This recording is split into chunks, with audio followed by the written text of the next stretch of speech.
Bora, fiel, se liga na coletiva do Dorival Júnior após a vitória do Corinthians. Ele que falou sobre o Guinegão, falou se o moleque tá pronto ou não pra seguir como titular do Corinthians, falou sobre a lesão também do Mateuzinho, hein? Será que é grave? Será que não é? Será que ele joga final de semana contra o Palmeiras em casa? Tudo nesse vídeo agora. Deixa o seu like, se inscreve no canal e comenta aí após o vídeo o que você achou das palavras do Dorival após a vitória do Coringão. Então, sem mais enrolações, bora pro vídeo. Você optou por um esquema com 3 zagueiros, que é algo que não tem sido tão recorrente no seu trabalho. Você pensa em implementar esse esquema também de início dos jogos, também colocar o Corinthians com 3 zagueiros para jogar 90 minutos, ou foi realmente só uma situação de jogo? Obrigado. Bom, primeiro foram os 15 minutos finais da primeira etapa que nos obrigaram praticamente a uma tomada de decisão, uma mudança posicional da nossa equipe. Acredito que tenha sido necessário, porque quando todos falam, né, que você coloca 3 zagueiros, o time fica defensivo, nós ganhamos ofensividade, adiantamos um pouco a nossa marcação e com isso encontramos o nosso gol. Eu acho que foi fundamental, foi importante. Naturalmente que depois disso nós tivemos uma queda, né, no rendimento, principalmente no rendimento físico, em razão também da última partida que nós fizemos, 2 dias e meio atrás, um jogo muito pesado em São Januário, muito difícil, bem complicado, e com a partida de hoje nós já imaginávamos que teríamos problemas em determinado momento da partida.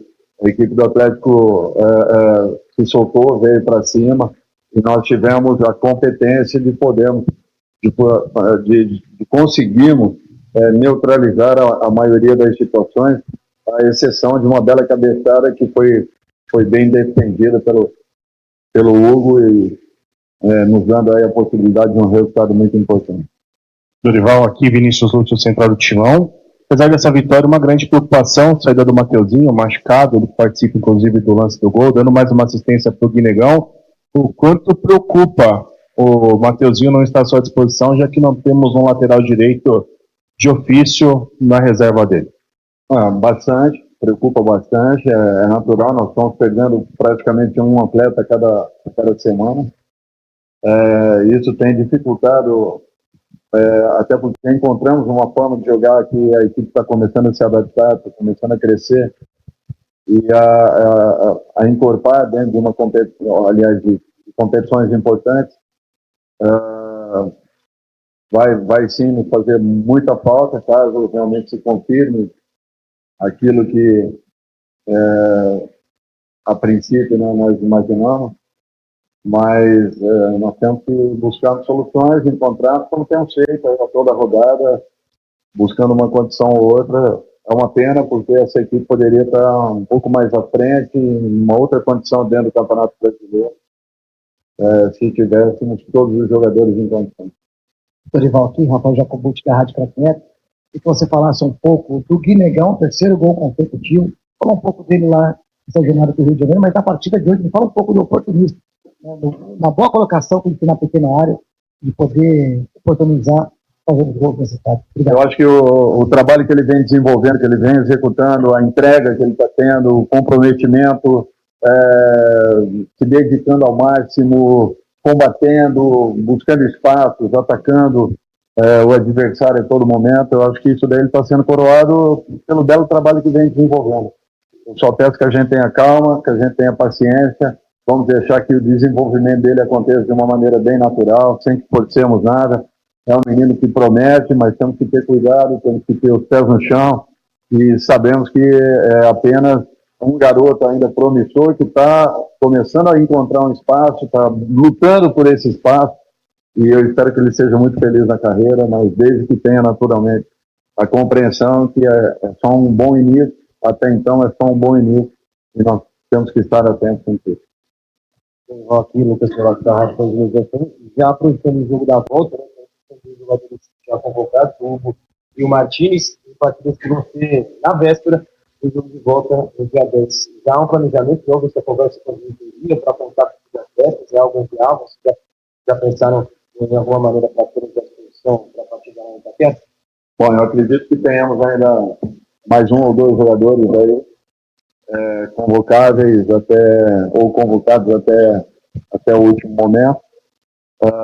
Nós estamos trabalhando para que possamos porque alguns deles, Martins, por exemplo, vai jogar um dia antes, dificilmente vai estar em condições de se apresentar para o dia seguinte. Então, eu acho que já é uma situação um pouco diferente. Por exemplo, caso confirme na convocação do Memphis, jogará a segunda partida, se não me falha a memória, no domingo. Então, ele teria condições de um retorno mais direto, caso venha acontecer. A diretoria está preocupada com isso, está procurando minimizar aí as dificuldades de um retorno, providenciando aí tudo que esteja ao alcance para que tenhamos, se Deus quiser, a equipe completa, até porque é só um primeiro jogo e eu sei quanto é traiçoeiro esse tipo de competição e nós não podemos estar satisfeitos, então temos que estar bem atentos com tudo que possa acontecer para que no retorno nós tenhamos todos os jogadores em condição. Dorival, tudo bem? Luca Marreiros, Rádio Jovem Pan News Curitiba, parabéns pela vitória. Você falou um pouquinho com relação aos possíveis desfalques dos próximos jogos, tem o clássico contra o Palmeiras no domingo, e o Corinthians luta para findar aquela questão do transfer ban. Eu queria saber de você como treinador da equipe, como que você vê essa situação de momento, e até aproveitando também a presença do Fabinho Soldado por aqui, o que você busca de reforços para o Corinthians para essa sequência de Campeonato Brasileiro e também de Copa do Brasil? Obrigado. Nós temos necessidade, estamos aguardando a solução do problema, é um problema difícil, é um problema complexo, é um problema que não é simples. Precisamos, todos estão vendo que nós precisamos de alguns elementos que venham a preencher algumas funções que nós ainda não temos na equipe. Agora, eu tenho que aguardar e continuar trabalhando com o que eu tenho, com aqueles que aqui estão, valorizando cada um deles. Dorival, aqui, Lilian Nascimento da ESPN, boa noite. Falando sobre 3 jogadores visando o clássico contra o Palmeiras. Teremos a possibilidade de ter o retorno do Yuri Alberto no final de semana. Memphis Depay, que hoje entrou na segunda etapa, terá mais condições de jogo, né, mais minutos em campo, ele que vem retornando de uma lesão. Em relação ao Garro, ele foi substituído justamente por isso, né? Ele vem sentindo incômodo no joelho, então está controlando a minutagem dele em campo, também visando o clássico. Eu acho que nós temos que ter cuidado com todos os jogadores, é o que tem acontecido, nós estamos num processo aí de controle da carga de cada um, às vezes até ultrapassando o limite pré-estabelecido anteriormente, mas temos necessidade, dentro de uma partida que foi muito disputada, muito difícil de se jogar, você está muito bem visto. Vamos aguardar aí os possíveis retornos, caso possamos tê-los, serão importantes.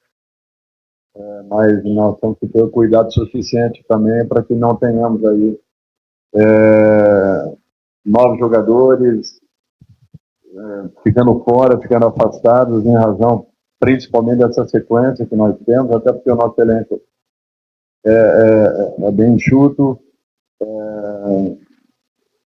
temos algumas dificuldades em algumas funções, e estamos trabalhando de todas as formas para que possamos solucionar cada um dos problemas aí, e eles têm se avolumado a cada semana, acontecendo mais uma, mais 2 lesões, o que tem nos tirado uma possibilidade real de termos todos os jogadores em condições. Boa noite, Dorival. Aqui, Gabriel Oliveira, do GE da Globo.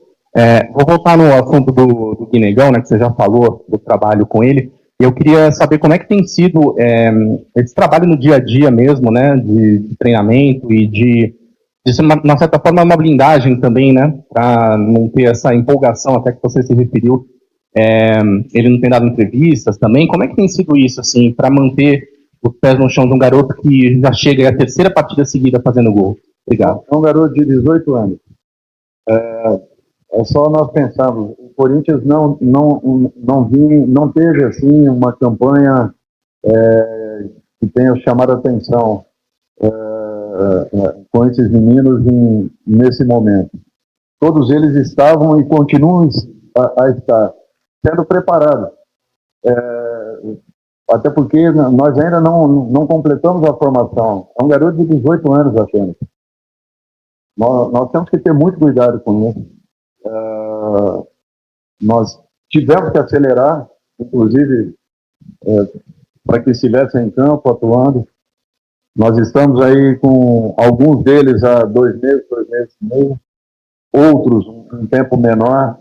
Então, assim, eu estou tendo todo o cuidado possível. E olha que eu, mais do que ninguém, gosto aqui muito de trabalhar com as categorias de base. Em todas as equipes que passei, eu fiz esse tipo de trabalho. Mas eu sinto que nós temos que ter muito cuidado para que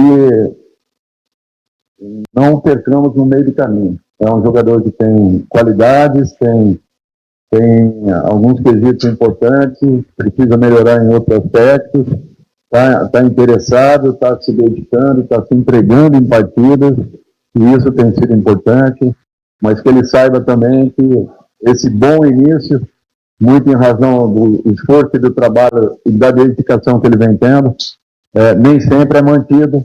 Nós temos que ter condições de podermos sustentar tudo isso aí. E vai depender muito, naturalmente, da postura que ele tenha daqui para frente. Por isso que esse cuidado é fundamental. Dorival, você faz uma pesquisa no portal Notimão, boa noite. Duas questões. A primeira, você falou um pouco nas perguntas sobre encontrar alternativas, agora por conta de uma possível ausência do Matheusinho para a lateral direita. Pensando que você promoveu agora os garotos, uma das alternativas pode ser, de repente, buscar alguma solução na categoria de base, um jogador da posição mesmo, pensando que agora no Matheusinho não tem um reserva da posição, né, o Yamaná emprestado, você tem o Pérez que você está utilizando, e na teoria não está trazendo muita confiança agora, você promover alguns garotos ali da categoria de base também pode ser uma solução. E aproveitando o Kaique e o Guinegão, você citava muito sobre a primeira marcação, pressão lá da frente, né, dos atacantes, essa participação no sistema defensivo. Você acha que esses dois jogadores também estão entregando isso nos últimos jogos para o sistema defensivo também lá na frente com a marcação, pressão? Obrigado. Estão entregando muito. Estão entregando, se dedicando, pressionando, aparecendo para jogar, dando opções, sustentando bolas importantes. Eu acho que, num todo, assim, nós temos ganho muito com esses dois jogadores. Com relação a função de lateral, nós trouxemos há pouco agora o Jacaré para o início de trabalho com a gente, ainda é muito pouco em relação àquilo que foi desenvolvido e trabalhado com os demais jogadores que estão vindo aqui, estão começando a nos acompanhar. É o caso do Bahia, é o caso do Gui, é o caso do próprio Kaique, do André, e ele precisa ainda de um pouco mais de cancha, um pouco mais de trabalho para que alcance e busque alguns comportamentos importantes para a função dentro da nossa concepção. Por outro lado, o Félix é um jogador de seleção equatoriana. Ele, dentro da humildade dele, ele se dispôs a atuar fora da sua posição. Não é fácil, não é simples para um profissional. Eu peço ao torcedor que tenha um pouquinho de paciência, que tenha um entendimento de que é necessário que a gente provoque em atletas uma condição deles acreditarem a cada dia mais, que são capazes de realizarem, de repente, determinadas situações em campo, que fujam um pouquinho daquele contexto posicional que eles apresentem, e com o Félix não é diferente. Então, nós estamos procurando trabalhar o máximo possível para que ele se sinta, em algum momento, confortável, que ele consiga nos entregar tudo aquilo que precisamos, até porque é uma função importante. Nós encontramos um meio de atuarmos aí com a presença dos dois laterais um pouco mais ofensivamente, e isso tudo vem nos dando um retorno muito positivo. Por isso que a perda, né, de um jogador como o Matheus, nesse instante, no momento que ele vinha numa crescente, é mais uma baixa muito grande para um elenco aí que já está bem descaracterizado em razão de termos aí pelo menos 6 ou 7 jogadores totalmente fora de combate nesse instante. Dorival, Davi, da Rádio Coringão. O Corinthians na Copa do Brasil não perdeu, só tem vitória, não tomou nenhum gol. O que você atribui essa diferença de comportamento entre o Campeonato Brasileiro e a Copa do Brasil, principalmente defensivamente? Obrigado. Olha, eu acho que em muitos jogos do Campeonato Brasileiro também isso aí tem acontecido. O que tem nos faltado, até porque nós temos tido, na maioria das partidas, o controle dos jogos, nós temos tido um ótimo percentual de posse de bola, e não é posse pela posse apenas, é uma posse com condições de criação. O que nos falta, vinha nos faltando em muitos momentos, eram as definições, era o ponto principal, o gol. Isso não vinha acontecendo. E com isso, de repente, um empate, uma derrota, nos colocava numa situação sempre muito negativa, porque o resultado não aparece, apaga-se tudo aquilo que vinha sendo desenvolvido e trabalhado. Eu acho que uma equipe não é a segunda equipe do campeonato em posse de bola por um acaso, é porque tem organização, tem um sistema bem definido de jogo. Nós temos jogadores que executam funções importantes. Agora, ao longo de todo esse processo, nós perdemos jogadores que eram fundamentais em determinados momentos e que tiveram, sim, algumas dificuldades em razão das características que eles apresentem, para que pudéssemos ter outros valores com outras formas de jogarem que não acabaram não completando aquilo que nós precisávamos. Nós continuamos procurando e na expectativa que, mesmo dentro do elenco, a gente possa encontrar jogadores que, de repente, possam descobrir que essas funções também são situações possíveis de se realizarem dentro de campo. Obrigado, Dorival. Aí, portanto, a entrevista coletiva do técnico corintiano Dorival Júnior. Luan. Boa, Rafael Jacobucci, trazendo aí palavras do técnico Dorival Júnior na entrevista coletiva lá na Arena da Baixada. Daqui a pouquinho tem a zona mista, né, com o Hugo Souza e também com o Vitinho. Acredito que será rápida, porque o Dorival Júnior demorou um pouco além do normal e também foi um pouco longa, né, a entrevista coletiva do técnico Dorival. Então os jogadores já devem estar aptos e daqui a pouquinho essa zona mista vai acontecer. O coletivo do Dorival Júnior após a vitória do Corinthians. Ele falou sobre o Guinegão, falando que o moleque ainda tá em processo de evolução, né? Cara, evolução não, né? Ele não tá pronto. Quase que ele falou que não tá pronto pro profissional ainda. Mas você vê os jogadores da porcada aí subindo com 16, 17 anos e arrebentando. Só aqui que a gente tem que esperar o moleque bater 20, 22 anos. Cara, não existe, mano. Hoje em dia, 16, 17 anos, se o cara joga bola, já coloca pra jogar, pra testar. Não tem essa não, cara. Hoje futebol, a Europa vem aqui, pega os caras com 16, 17 anos e leva pra lá, mano. Então, moleque aí, 3 jogos, 3 gols, né? Mostrando faro de artilheiro mesmo. E eu lembro que eu não tinha gostado da primeira partida do Guinegão. Achei que ele errou muito, né? Mas acho que foi por conta ali do nervosismo e tal. Agora ele tá se adaptando melhor, tá jogando bem, fazendo gols, ajudando o Corinthians. E isso que importa. Ainda bem que a gente arranjou um atacante agora reserva pro Yuri, né? Porque a gente não pode contar com gols aí de Hector Hernandes, que é um cone dentro de campo. Thales Magno, pelo amor de Deus, o Romero. Pior ainda, perde altos gols na cara do gol. Ele pode ser, né, um ídolo para alguma parte da torcida aí. Eu respeito a história dele, ganhou títulos aqui, brasileiro, paulista. Mas todo jogador tem sua hora no clube. Assim, já deu prazo. A gente agradece pelos feitos dele e tal. Mas aí realmente acho que já deu pro Romero seguir no final do ano aí para outro clube. E é isso. Comente o que você achou da entrevista coletiva do Dorival Júnior, deixando os créditos aqui para a Rádio Craque Neto. Então é isso, fiel. Até o próximo vídeo. Valeu, é nóis.